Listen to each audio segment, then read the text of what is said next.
মিশিগানের আপার পেনিনসুলায় আছড়ে পড়া ঐতিহাসিক তুষার ঝড়ে বিপর্যস্ত জনজীবন। মার্কেট শহরে রেকর্ড ৩ ফুটের বেশি তুষারপাত এবং রসকমন কাউন্টিতে বিদ্যুৎহীন ৮০% বাসিন্দা চরম সংকটে রয়েছেন। প্রশাসনের জারি করা জরুরি অবস্থার মধ্যে উদ্ধার কাজ চললেও থামছে না তুষারের তাণ্ডব। প্রকৃতির এই ভয়াবহ রূপ কি মিশিগানবাসীকে দীর্ঘমেয়াদী সংকটে ফেলবে, নাকি দ্রুতই ফিরবে স্বাভাবিকতা?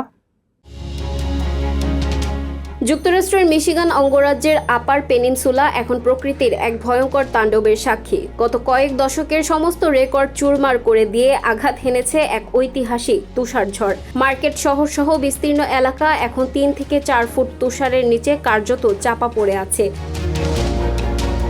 প্রকৃতির এই রুদ্র রূপে স্থবির হয়ে গেছে জনজীবন। ঘন্টায় ৩ ইঞ্চি বেগে তুষারপাতের ফলে রাস্তাঘাট, ঘরবাড়ির প্রবেশপথ এবং ফুটপথ নিমেষেই হারিয়ে গেছে বরফের স্তূপে। কোথাও কোথাও তুষারের উচ্চতা এতটাই বেশি যে বাড়ির প্রথম তলার জানালা পর্যন্ত ঠেকে গেছে। তীব্র বাতাসের ঝাপটায় পরিস্থিতি এতটাই ভয়াবহ যে দৃষ্টিসীমা বা ভিজিবিলিটি শূন্যের কোঠায় নেমে এসেছে।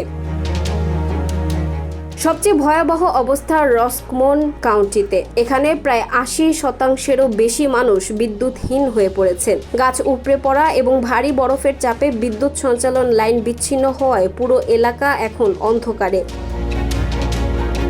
উদ্ভূত পরিস্থিতি মোকাবিলায় ইতোমধ্যেই রসকমন সহ বেশ কিছু এলাকায় জরুরি অবস্থা বা স্টেট অফ ইমার্জেন্সি ঘোষণা করা হয়েছে। মিশিগান জুড়ে প্রায় ১,২৫,০০০-এরও বেশি মানুষ বর্তমানে বিদ্যুৎ সংযোগ বিচ্ছিন্ন অবস্থায় চরম দুর্ভোগ পোহাচ্ছেন। জরুরি সেবা সংস্থাগুলো দিনরাত কাজ করে যাচ্ছে, তবে ভারী তুষারপাত উদ্ধার কাজে বড় বাধা হয়ে দাঁড়িয়েছে। প্রশাসন থেকে স্পষ্ট বার্তা দেওয়া হয়েছে, অত্যন্ত জরুরি প্রয়োজন ছাড়া কেউ যেন ঘর থেকে বের না হন। তুষার পরিষ্কার করার সময় অতিরিক্ত শারীরিক পরিশ্রম এড়িয়ে চলার পরামর্শ দেওয়া হয়েছে, কারণ এই ভারী ও ভেজা বরফ সরাতে গিয়ে হৃদরোগের ঝুঁকি বেড়ে যায়। মার্কেটের এই তুষারপাত ১৯৯৭ সালের রেকর্ডকেও হার মানিয়েছে। প্রকৃতির এই দাপট আরও কতদিন স্থায়ী হয়, এখন সেটি দেখার বিষয়।